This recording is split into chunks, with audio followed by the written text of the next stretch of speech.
Hi friends, welcome back to my channel. ಇವತ್ತು ಸಿಂಪಲಾಗಿ ಒಂದು ತರಕಾರಿ ಎಲ್ಲ ಹಾಕ್ಬಿಟ್ಟು ನಾನು ಉಪ್ಪಿಟ್ಟನ್ನ ಮಾಡ್ತಾಯಿದ್ದೀನಿ. ಮೊದಲಿಗೆ ನಾನಿಲ್ಲಿ ಅರ್ಧ ಕೆ.ಜಿ ಬನ್ಸಿ ರವೆ ತೊಗೊಂಡು ನೀಟಾಗಿ ಹುರ್ಕೋತಾ ಇದ್ದೀನಿ. ಮತ್ತು ತರಕಾರಿಲಿ ಕ್ಯಾರೆಟು, ಬೀನ್ಸು, ನವಿಲುಕೋಸು ಮತ್ತು ಅವರೆಕಾಳನ್ನು ತೊಗೊಂಡಿದ್ದೀನಿ. ಎಲ್ಲ ತೊಳೆದು ನೀಟಾಗಿ ಕಟ್ ಮಾಡಿ ಇಟ್ಟಿದ್ದೀನಿ ನಾನಿಲ್ಲಿ. ಇದು ತುಂಬ ಚೆನ್ನಾಗಿರುತ್ತೆ. ಅವರೆಕಾಯಿ ಸೀಸನ್ ಅಲ್ವಾ, ಸೀಸನ್ ಮುಗಿಯೋವರೆಗೂ ಅವರೆಕಾಯಲ್ಲಿ ಏನೇನೆಲ್ಲ ಮಾಡ್ಬೋದು ಪ್ರತಿಯೊಂದನ್ನು ಮಾಡಿ ತೋರಿಸ್ತೀನಿ ನಾನು. ಮತ್ತು ಇಲ್ಲಿ ಹಸಿರು ಮೆಣಸಿನ್ಕಾಯಿ, ಟೊಮೊಟೊ, ಈರುಳ್ಳಿ, ಕೊತ್ತಂಬರಿ ಸೊಪ್ಪು, ಕರಿಬೇವು ಸೊಪ್ಪು ಇಷ್ಟನ್ನು ತೊಗೊಂಡಿದ್ದೀನಿ. ಯಾಕಂದರೆ ಈ ಉಪ್ಪಿಟ್ಟಿಗೆ ಕಡಲೆಬೇಳೆ ಮತ್ತು ಕಡಲೆ ಬೀಜ ಎರಡನ್ನೂ ನಾವು ಹಾಕೋದಿಲ್ಲ. ಕೆಲವರು ಹಾಕ್ತಾರೆ, ಆದರೆ ನಾವು ಅವರೆಕಾಯಿ ಹಾಕೋದ್ರಿಂದ ಅದನ್ನು ಹಾಕೋದಿಲ್ಲ. ಬನ್ನಿ ಯಾವ ಥರ ಮಾಡೋದು ನೋಡೋಣ. ಇವಾಗ ಒಂದು ಪಾತ್ರೆ ಇಟ್ಕೊಂಡಿದ್ದೀನಿ ನಾನು.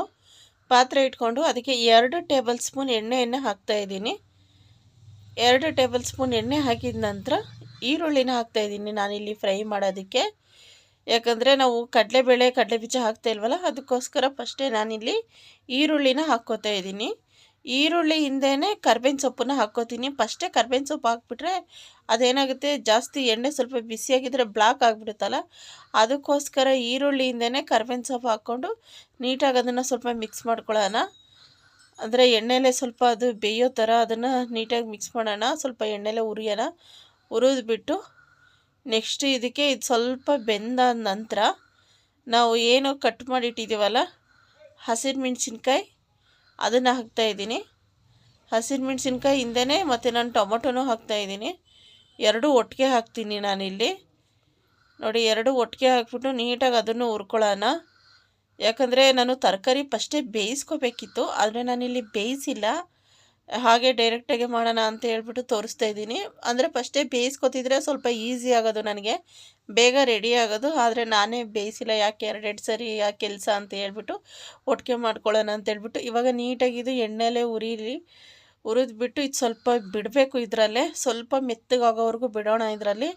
ಇದೆಲ್ಲ ಮೆತ್ತಗಾದ ನಂತರ ನಾವೇನು ನೀಟಾಗಿ ತೊಳೆದು ಕಟ್ ಮಾಡಿ ಇಟ್ಟಿದ್ದೀವಲ್ಲ ತರಕಾರಿನ, ಆ ತರಕಾರಿ ಅಷ್ಟನ್ನು ಒಟ್ಟಿಗೆ ನಾನಿಲ್ಲಿ ಹಾಕ್ತಾಯಿದ್ದೀನಿ. ಅಷ್ಟೇ ಒಟ್ಟಿಗೆ ಎಲ್ಲ ಹಾಕಿಬಿಟ್ಟು, ಏನೋ ನಾನು ಎಡಿಟ್ ಮಾಡೋ ಟೈಮಲ್ಲೇ ಡೈಲಿ ಚಾರ್ಜ್ ಖಾಲಿ ಆಗಿಬಿಡುತ್ತೆ, ಏನು ಅಂತಲೇ ಗೊತ್ತಿಲ್ಲ. ತರಕಾರಿ ಎಲ್ಲ ಹಾಕ್ಬಿಟ್ಟು ನೀಟಾಗಿ ಅದನ್ನು ಸಹ ಮಿಕ್ಸ್ ಮಾಡೋಣ. ಸ್ವಲ್ಪ ರುಚಿಗೆ ತಕ್ಕಷ್ಟು ಉಪ್ಪು, ಆದರೆ ನಿಮಗೆ ಬೇಕಾದರೆ ನೀವು ಅರಿಶಿನ ಹಾಕ್ಕೊಳ್ಳಿ. ನಾನಿಲ್ಲಿ ಅರಿಶಿನ ಹಾಕ್ತಾಯಿಲ್ಲ. ಅರಿಶಿನ ಹಾಕಿದ್ರೆ ಅದು ಸ್ವಲ್ಪ ಕಲ್ಲರಾಗಿ ಕಾಣಿಸುತ್ತೆ ಅಂತ ಹೇಳ್ಬಿಟ್ಟು ನಾನಿಲ್ಲ ಅರಿಶಿನ ಹಾಕ್ತಾಯಿಲ್ಲ. ನಮ್ಗೆ ಅವಶ್ಯಕತೆ ಇಲ್ಲ ಅಂತ ಹಾಕ್ತಾಯಿಲ್ಲ. ಬೇಕಾದರೆ ಹಾಕ್ಕೋಬೋದು, ಏನಿಲ್ಲ. ಎಲ್ಲ ಹಾಕ್ಬಿಟ್ಟು ಇವಾಗ ನೀಟಾಗಿ ಮಿಕ್ಸ್ ಮಾಡ್ಕೊಳ್ಳೋಣ. ರುಚಿಗೆ 1-2 ಟೇಬಲ್ ಸ್ಪೂನ್ ನಾನು ಉಪ್ಪನ್ನು ಹಾಕ್ತಾಯಿದ್ದೀನಿ. ಆದರೆ ಸ್ಪೂನ್ ಅದು ಚಿಕ್ಕದಿದೆ, ಅದಕ್ಕೋಸ್ಕರ 2 ಸರಿ ಹಾಕ್ತಾ ಇರೋದಷ್ಟೇ. ಉಪ್ಪೆಲ್ಲ ಹಾಕ್ಬಿಟ್ಟು ನೀಟಾಗಿ ಇದನ್ನು ಮಿಕ್ಸ್ ಮಾಡ್ಕೊಳ್ಳೋಣ. ನೀಟಾಗಿ ಮಿಕ್ಸ್ ಮಾಡಿಕೊಂಡು ಒಂದು ಸ್ವಲ್ಪ ಟೈಮ್ ಪ್ಲೇಟ್ ಮುಚ್ಚಿಬಿಡೋಣ. ಯಾಕಂದರೆ ಈ ಉಪ್ಪು, ಈ ಮೆಣಸಿನ್ಕಾಯಿ ಖಾರ ಎಲ್ಲ ಇದಕ್ಕೆ ಹಿಡಿಬೇಕಲ್ಲ ತರಕಾರಿಗೆ, ಅದಕ್ಕೋಸ್ಕರ ಸ್ವಲ್ಪ ಟೈಮ್ ಪ್ಲೇಟ್ ಮುಚ್ಚಿ ಬಿಡೋಣ. ಇದು ಬೇಯ್ತಾ ಇರಲಿ. ಇದು ಪ್ಲೇಟ್ ಮುಚ್ಚಿ ಬಿಟ್ಬಿಟ್ಟು ಮತ್ತು ನೆಕ್ಸ್ಟು ನಾವು ಏನು ಸ್ವಲ್ಪ ಕೊತ್ತಂಬರಿ ಸೊಪ್ಪನ್ನ ನಾನಿಲ್ಲಿ ಕಟ್ ಮಾಡಿ ಇಟ್ಕೊಂಡಿದ್ದೀನಿ ಅಷ್ಟೇ. ಇನ್ನೇನು ಇದಕ್ಕೆ ಹಾಕೋ ಆಗಿರಲ್ಲ. ಸೊ ಆಮೇಲೆ ಹಿಂದೆಯೇ ನೀರು ಹಾಕ್ಬಿಟ್ಟು ರವೆ ಹಾಕಬೇಕಾಗುತ್ತೆ. ಇವಾಗ ನಾನು ಇದಕ್ಕೆ ಪ್ಲೇಟ್ ಮುಚ್ಚಿ ಬಿಡ್ತೀನಿ. ಬನ್ನಿ.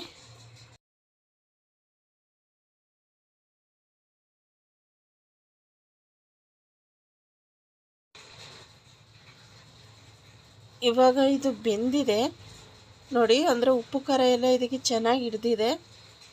ಉಪ್ಪು ಖಾರ ಹಿಡಿದ ನಂತರ ಇದಕ್ಕೆ ನಾವು ಎಷ್ಟು ಬೇಕೋ ಅಷ್ಟು ನೀರನ್ನು ಹಾಕ್ಕೋಬೇಕು. ಅಂದರೆ ಅರ್ಧ ಕೆ.ಜಿ ರವೆಗೆ ಎಷ್ಟು ನೀರು ಬೇಕಾಗುತ್ತೆ ಅಷ್ಟು ನೀರನ್ನು ಹಾಕ್ಕೋಬೇಕು. ನಾನಿಲ್ಲಿ 1 ಚೊಂಬು ಮತ್ತು ಇನ್ನೊಂದು ಅರ್ಧ ಮಿಳ್ಳೆಲಿ ಅರ್ಧ ನೀರು ತೊಗೊಂಡಿದ್ದೀನಿ. ಅದಕ್ಕೋಸ್ಕರ ನಾನು ಎರಡನ್ನೂ ಇಲ್ಲಿ ಹಾಕ್ತಾಯಿದ್ದೀನಿ. ಫಸ್ಟು 1 ಚೊಂಬು ನೀರನ್ನು ಹಾಕ್ತಾಯಿದ್ದೀನಿ ನಾನು.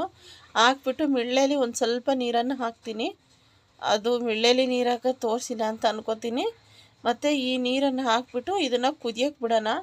ಇವಾಗ ಇದು ಚೆನ್ನಾಗಿ ಕುದೀತಾ ಇದೆ, ಆದರೆ ತರಕಾರಿ ಇನ್ನೂ ಬೆಂದಿಲ್ಲ. ಇದು ನಾನು ನೋಡಿದೆ, ತರಕಾರಿ ಬೆಂದಿಲ್ಲ. ಮತ್ತು ನಾನು ಇದಕ್ಕೆ ಇನ್ನೊಂದು ಸ್ವಲ್ಪ ಟೈಮ್ ಪ್ಲೇಟ್ ಮುಚ್ಚಿಬಿಡ್ತೀನಿ.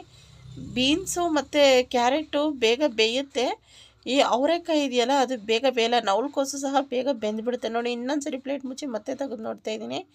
ಇವಾಗ ಇದು ಬೆಂದಿದೆ ಅಂತ ಅನ್ನಿಸ್ತಾ ಇದೆ. ಆದರೆ ಇದು ಬೇಯೋದೇ ಸ್ವಲ್ಪ ಇದು ಇಲ್ಲ ಅಂದರೆ ಅದೇ ಫಸ್ಟೇ ಬೇಯಿಸ್ಕೋಬೇಕಿತ್ತು. ನಾನೇ ಕೆಲಸ ಕಮ್ಮಿ ಆಗ್ತಿತ್ತು, ನಾನು ಇದೇ ಥರ ಮಾಡೋಣ ಅಂತೇಳ್ಬಿಟ್ಟು ಮಾಡಿಬಿಟ್ಟೆ. ಇವಾಗ ಇದು ಬೆಂದಿದೆ ಅಂತ ಅನಿಸ್ತಾ ಇದೆ ನನಗೆ. ಇವಾಗ ಮತ್ತೆ ನಾನು ಏನು ರವೆ ಹುರಿದು ಇಟ್ಟಿದ್ದೀನಲ್ಲ, ಆ ರವೆನೂ ಸಹ ನಾನಿಲ್ಲಿ ಹಾಕ್ತೀನಿ ನೋಡಿ. ಒಂಚೂರು ಗಂಟು ಬರಬಾರ್ದು, ಆ ಥರ ನಾವು ರವೆನ ಸುರ್ಕೊಂಡು ನೀಟಾಗಿ ಈ ಥರ ಸ್ವಲ್ಪ ಸ್ವಲ್ಪ ರವೆನೇ ಹಾಕ್ಕೊಂಡು ಈ ಥರ ನೀಟಾಗಿ ಮಿಕ್ಸ್ ಮಾಡ್ಕೋಬೇಕು. ಅದೇನಾಗುತ್ತೆ ಗೊತ್ತಾ, ಗಂಟು ಬಂದುಬಿಟ್ರೆ ಒಂಥರ ಒಣಗಿರೋ ರವೆ ಎಲ್ಲ ಅಲ್ಲೇ ಇರುತ್ತೆ. ಅದಕ್ಕೋಸ್ಕರ ಒಂಚೂರು ಗಂಟು ಬರಬಾರ್ದು ಉಪ್ಪಿಟ್ಟು ಮಾಡಬೇಕಾದ್ರೆ. ಹೇಳ್ಬೇಕಾದ್ರೆ ನಮಗೆ ಉಪ್ಪಿಟ್ಟು ಅಷ್ಟು ಇಷ್ಟ ಆಗಲ್ಲ, ಆದರೆ ತರಕಾರಿ ಎಲ್ಲ ಹಾಕಿ ಮಾಡಿದ್ರೆ ಸ್ವಲ್ಪ ಬಿಸಿ ತಿಂತೀವಿ, ಇಲ್ಲ ಅನ್ನಲ್ಲ. ಆದರೆ ನಿಜವೂ ಅಷ್ಟು ಇದಾಗೋದಿಲ್ಲ ಹೇಳಬೇಕಾದ್ರೆ. ಅದು ನಮ್ಮ ಮಕ್ಕಳಿಗೆ ತುಂಬ ಇಷ್ಟ, ದೊಡ್ಡವಳಿಗೆ ಉಪ್ಪಿಟ್ಟು ಅಂದರೆ ತುಂಬ ಇಷ್ಟ. ಅದಕ್ಕೆ ಅವಳಿಗೋಸ್ಕರನೇ ನಾನು ಮಾಡ್ತಾ ಇರೋದು. ನಾವು ಇದನ್ನೇ ತಿಂತೀವಿ, ಅದು ಚೆನ್ನಾಗಿರುತ್ತೆ. ಈ ಥರ ಹಾಕಿ ಮಾಡಿದಾಗ ತುಂಬ ಚೆನ್ನಾಗಿರುತ್ತೆ. ಇವಾಗ ನೋಡಿ, ಇಲ್ಲಿ ಎಲ್ಲ ನೀಟಾಗಿ ನಾನು ಮಿಕ್ಸ್ ಮಾಡಿ ಸ್ವಲ್ಪ ಟೈಮ್ ಪ್ಲೇಟ್ ಮುಚ್ಚಿ ಬಿಟ್ಟಿದ್ದೆ. ನೋಡಿ ಎಷ್ಟು ನೀಟಾಗಿ ಹುಡಿಯಾಗಾಗಿದೆ ಅಂತ ಹೇಳ್ಬಿಟ್ಟು ಲಾಸ್ಟಲ್ಲಿ ಸ್ವಲ್ಪ ಕೊತ್ತಂಬರಿ ಸೊಪ್ಪನ್ನು ನಾನು ಇದಕ್ಕೆ ಹಾಕ್ತಾಯಿದ್ದೀನಿ. ಕೊತ್ತಂಬರಿ ಸೊಪ್ಪನ್ನ ಹಾಕಿಬಿಟ್ಟು ನೀಟಾಗಿ ಇದನ್ನು ಮಿಕ್ಸ್ ಮಾಡೋಣ. ಮಿಕ್ಸ್ ಮಾಡಿಬಿಟ್ಟು ಸ್ವಲ್ಪ ಟೈಮ್ ಪ್ಲೇಟ್ ಮುಚ್ಚಿಬಿಡೋಣ. ನೋಡಿ ಎಲ್ಲ ಒಂಥರ ದಮ್ ಕಟ್ತೀವಲ್ಲ ಆ ಥರ ಕಟ್ಟಿಬಿಟ್ಟಿದ್ದೆ. ಇವಾಗ ಗ್ಯಾಸ್ ಆಫ್ ಮಾಡೋಣ. ಎಷ್ಟು ಉದುರಾಗಿ ಚೆನ್ನಾಗಾಗಿದೆ ಅಂತ ಹೇಳ್ಬಿಟ್ಟು ತುಂಬ ಚೆನ್ನಾಗಿರುತ್ತೆ. ಒಂದ್ಸರಿ ಮಾಡಿ ಟ್ರೈ ಮಾಡಿ. ಇವಾಗ ಬನ್ನಿ ಪ್ಲೇಟ್ಗೆ ಹಾಕೋಣ. ಎಷ್ಟು ಚೆನ್ನಾಗಾಗಿದೆ ನೋಡಿ. ಅಂದರೆ ಬಿಸಿ ಇದ್ದಾಗ ಮೊಸರು ಜೊತೆ ತಿಂದರೆ ಉಪ್ಪಿಟ್ಟು ನಿಜವಾಗ್ಲೂ ತುಂಬ ಚೆನ್ನಾಗಿರುತ್ತೆ ನೋಡಿ. ನಾನಿಲ್ಲಿ ಪ್ಲೇಟ್ಗೆ ಹಾಕ್ತಾಯಿದ್ದೀನಿ, ಯಾವ ಥರ ಬಂದಿದೆ ಅಂತ ಹೇಳ್ಬಿಟ್ಟು. ತುಂಬ ಚೆನ್ನಾಗಿರುತ್ತೆ. ತರಕಾರಿ ಹಾಕ್ಬಿಟ್ಟು ಮಾಡ್ಕೊಳ್ಳಿ. ಈ ಸೀಸನಲ್ಲಿ ಮಾತ್ರ, ಈ ಅವರೆಕಾಯಿ ಸೀಸನಲ್ಲಿ ವೆರೈಟಿ ಮಾಡ್ಬೋದು ತಿಂಡಿಗಳನ್ನು ಹೇಳ್ಬೇಕಂದ್ರೆ. ಮತ್ತು ಯಾರಾದರೂ ನನ್ನ ಚಾನಲ್ನ ಫಸ್ಟ್ ಟೈಮ್ ನೋಡ್ತಾಯಿದ್ರೆ ಪ್ಲೀಸ್ ನನ್ನ ಚಾನಲ್ ಸಬ್ಸ್ಕ್ರೈಬ್ ಮಾಡ್ಕೊಂಡು ನನಗೆ ಸಪೋರ್ಟ್ ಮಾಡಿ ಫ್ರೆಂಡ್ಸ್. ಇಷ್ಟೇ ಕೇಳ್ಕೊಳ್ಳೋದು. ನಿಮ್ಮ ಸಪೋರ್ಟ್ ನಮಗೆ ತುಂಬ ಮುಖ್ಯ. ನಿಮ್ಮ ಸಪೋರ್ಟ್ ನಮಗೆ ಬೇಕೇ ಬೇಕು.